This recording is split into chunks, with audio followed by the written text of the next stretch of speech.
अस्सलाम वालेकुम प्यारे व्यूवर्स, उम्मीद करती हूँ अल्लाह के फजल करम से सब लोग खैर आफियत से होंगे। अल्लाह पाक सबको ज़मान में रखे, हलाल रिज़्क़ की फरावानी से नवाजे, हर बला और हर बीमारी से महफूज रखे और हम सब का ख़ात्मा ईमान पे फरमाए, आमीन सुम्मा आमीन। जी व्यूवर्स, आप देख रहे होंगे कि आपको चूल्हे पे तवा रखा नज़र आ रहा है और उसमें हीट भी निकल रही है। आज मैं आपको तवा साफ़ करने का एक ऐसा तरीका बताऊँगी जिसमें कोई आपका बजट डिस्टर्ब नहीं होगा, कोई केमिकल नहीं इस्तेमाल होगा, ना ब्लीच ना कोई और केमिकल, कुछ सोडा वगैरह कुछ भी नहीं इस्तेमाल होगा।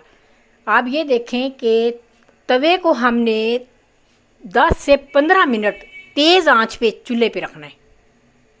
उसके बाद क्या करना है फिर आपको मिलती हूँ। जी व्यूअर्स, देखें तकरीबन 12 मिनट हो चुके हैं। फुल आंच पे मैंने तवे को अच्छे से गर्म कर लिया।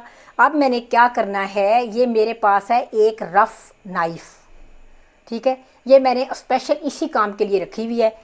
अब मैंने इसको चूल्हा ऑफ कर देना है मैंने, और बहुत ही एहतियात के साथ तवा पकड़ना है, बल्कि मैं किसी पकड़ लिया है ताकि हाथ ना जले। अब हमने क्या करना है, नीचे मैंने एक डिश रख ली है ताकि वो सारी जो कालक मैल वगैरह उसी के अंदर गिरे।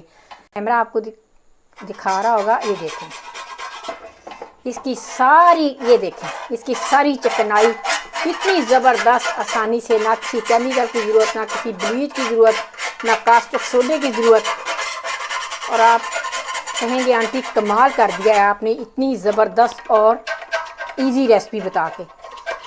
तो आपने इस तरीके को ज़रूर फॉलो करना है और प्रोग्राम को शुरू से एंड तक देखा करें, कोई ना कोई इंसान को टिप और ट्रिक्स मिल सकती है। ये इतना गर्म है ना, बहुत ही केयरफुली आपने काम करना है। ये सारा मैं साफ़ कर लूँ फिर आपको दिखाती हूँ।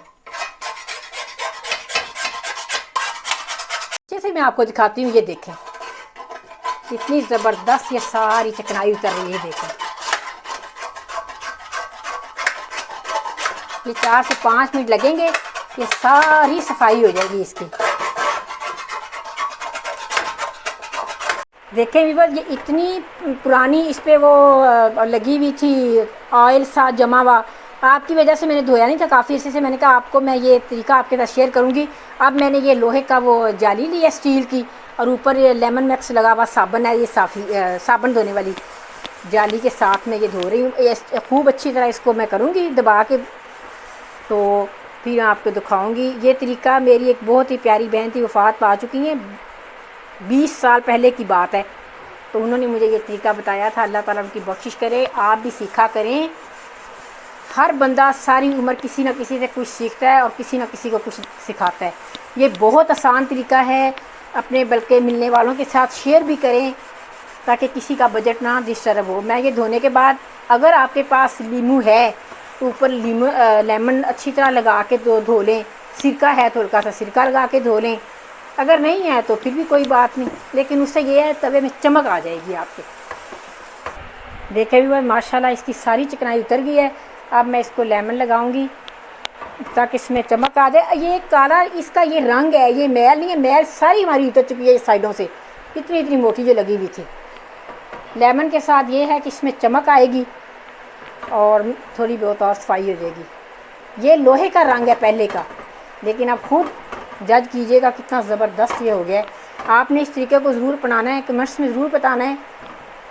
तजर्बा करने के बाद ये तरीका, जब भी कोई आप वीडियो देखें, कोई टिप या ट्रिक्स देखें ऐसे काम की, पहले खुद तजर्बा करें, उसके बाद कमेंट्स में बताया करें कि वाकई ये चीज़ सही है कि नहीं। तो इंशाअल्लाह ताला फिर किसी, अल्हम्दुलिल्लाह देखें बग़ैर किसी बजट के डिस्टर्ब हुए बगैर ये तवा हमारा कितना ज़बरदस्त हो गया। सिर्फ थोड़ी सी हमारी मेहनत लगी है। कुछ भी मैंने मुझसे पूछा था कि हम कढ़ाइयाँ लोहे की रखते हैं या तवा ऐसे रख देते हैं तो जंग लग जाता है, उसकी भी मैं आपको टिप दे रही हूँ। आपने कढ़ाई या तवा या लोहे से रिलेटेड कोई चीज़ भी है ना, तो आपने वॉश किया, वॉश करने के बाद अच्छी तरह आपने साफ़ी से इसको खुश्क कर लिया, फिर आप हल्का सा ऑयल इस पर लगा दें अच्छी तरह। किसी टिप और ट्रिक के साथ फिर दोबारा मिलेंगे, तब तक के लिए फ़ी अमान अल्लाह।